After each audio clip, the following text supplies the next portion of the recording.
குறுகிய கால கடனுக்காக வட்டி விகிதத்தில் ரிசர்வ் வங்கி எந்த மாற்றத்தையும் செய்யவில்லை. இதனால் வீடு மற்றும் வாகன கடன்களுக்கான தவணையில் மாற்றம் இருக்காது.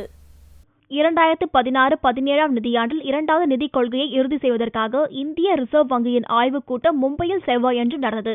கூட்டத்திற்கு பின் நிதிக் கொள்கையை அறிவித்த ரிசர்வ் வங்கி governor Raghuram Rajan, repo rate எனப்படும் வங்கிகளுக்கான குறுகிய கால கடன் வட்டி விகிதத்தில் எந்த மாற்றமும் இல்லை என்றார்.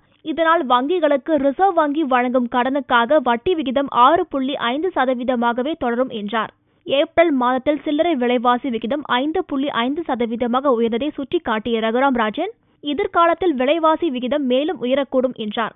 சர்வதேச சந்தையில் கச்சா எண்ணெய் விலை உயர்வு, அரசு ஊழியர்களுக்கு 7வது ஊதிய கமிஷன் ஊதிய உயர்வை அமல்படுத்துதல் போன்ற காரணங்களையும் கருத்தில் கொண்டு வட்டி விகிதத்தை மாற்றவில்லை என்று அவர் கூறினார்.